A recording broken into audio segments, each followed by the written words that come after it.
Game one of the series with the Blazers. Draymond Green making a case for Defensive Player of the Year. The Blazers shot just 25% when Draymond was the primary defender. Kevin Durant scored a team-high 32 points.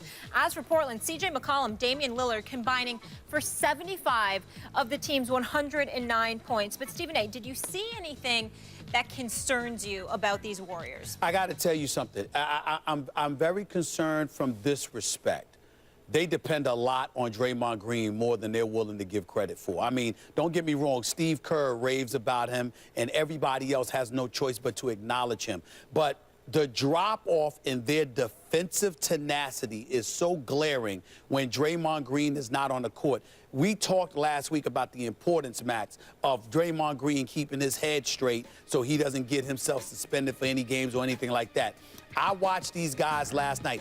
I know C.J. McCollum. This brother is special. He can play. And Damian Lillard never gets enough respect because he plays in a conference rife with such elite point guards that he's been robbed of all-star status to some degree for years now. The dude is an absolute stud. He backs down from nobody, and he can really, really play. I'm a huge fan of Damian Lillard. Having said all of that, these are not the biggest guys in the world. You know, you're talking about 6'2", 6'4" guards. That's what they are, basically, with him and McCollum.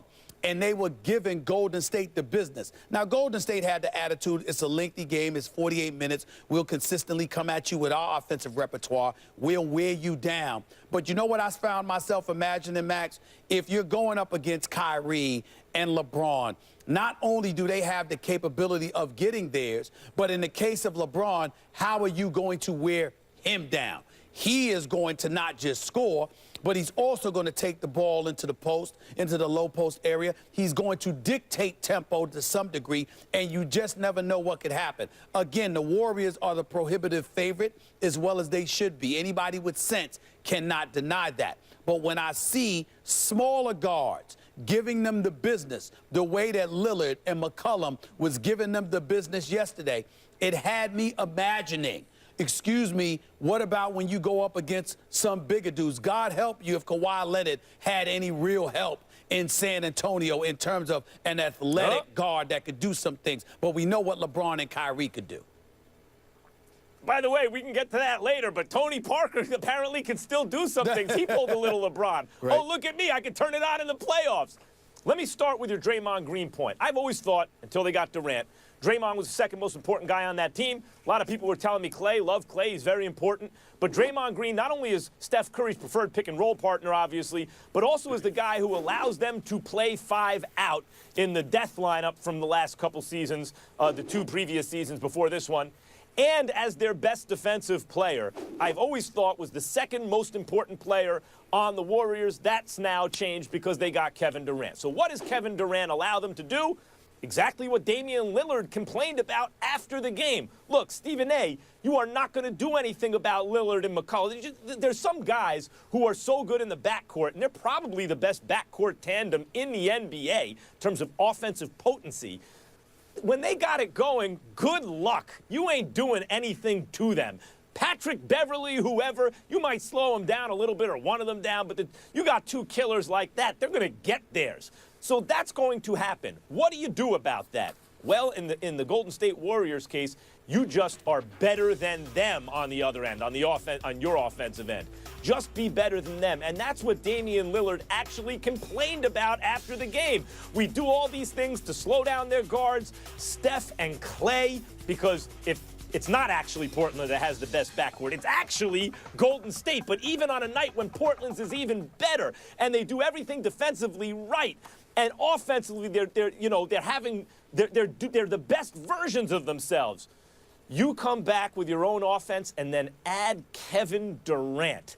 That's why guys like you, Stephen A., complained when he went to Golden State, because you can do everything right.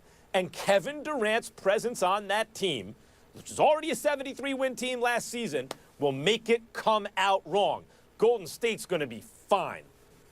Well, like I said, it was based off of what we saw yesterday. So the direct question pertained to, based on what you saw yesterday, was there any reason for concern? What I'm saying is the Warriors can't sit up there. What they allowed to transpire with McCollum and Lillard, they can get away with that.